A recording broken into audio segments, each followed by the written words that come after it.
Hi, I'm Edie Hand, founder of Women of True Grit. Well, coming up next is an extraordinary educator, Dr. Catherine Wehlburg. She is the president of Athens State University. She is an author, she is a musician, and she's a mom. Take a listen to her story. I think having the courage to learn is crucial for anyone, but especially for women. I always talk about how it's important to not fear failure. Failure is an opportunity to learn, and I think that we are trained and taught in school and in our homes, oh, be careful, don't fail, don't fail, don't fail, as though that's a bad thing. And certainly it is a bad thing if you stop there. But trying something new, learning something new means you're going to fail, and it means you're going to go through a difficult time, and it means you're not going to do it beautifully the first time. And that is a good thing, because that tells you what you really need to do and what you need to do next and what you need to be focusing more on. Well, what brought me to Alabama was the opportunity to work at Athens State University. I have been in several different institutions. When I saw the opportunity to come to Athens State University with its very specific mission, looking at transfer students and adult learners, I thought, this is a place where I can go and make a difference, work with people who are making a difference. And so when the offer was made to invite me to come here, it took me a second to decide that this is where I wanted to be. I am the 39th president of Athens State University, and of those 39 people, I'm the third woman president that the institution has had. There are many different points in my career that I have hit some difficult times. I had one institution where I was working as a dean. We had new administration come in who had different direction that they wanted to take the institution in, and they did quite a bit of moving people on. And I was one of those people that was moved on.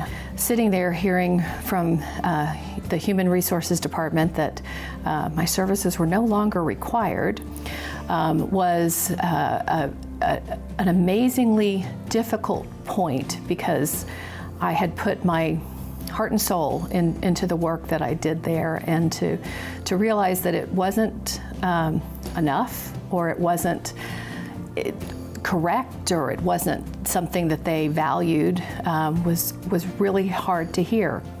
But from that, I was able to find connections and make things into a much better situation.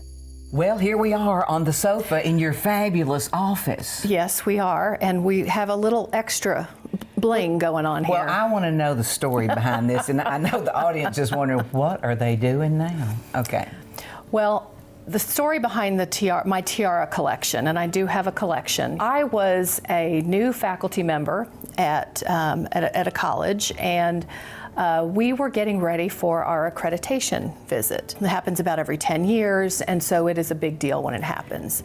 And there were people on campus who were pretty much losing their minds in preparation. So I went to our dean of faculty and said, this isn't that hard. And she asked me to help. And so I said, of course I would help, which did not sit well with some of the faculty.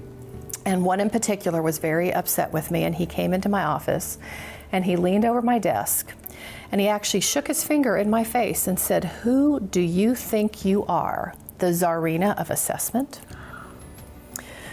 Now, today I can go, well, yes, I am, and this is what I need you to do. But at the time, that was not the answer I gave. At the time, I said, no, I'm just trying to help. I'm trying to make things smoother, and it bothered me a lot.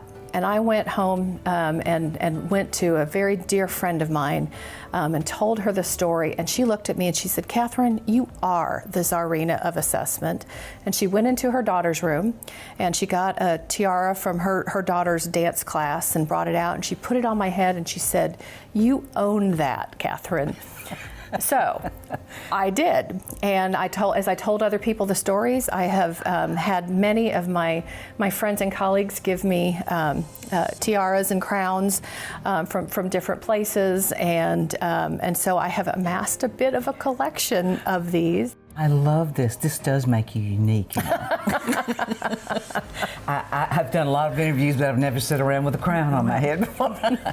But what I've learned from you today is that I know that you're a planner, and that because of that has helped you to become, I feel, very successful, and that people want to be around you because they know they can count on you. And I see that you care about women and higher education, different seasons of life, because you speak about it, you write about it. But with all of that, what does Women of True Grit really mean to you? I think that true grit means being a lifelong learner and not being afraid to fail. I'm Dr. Catherine Wehlburg, and I am a woman of true grit.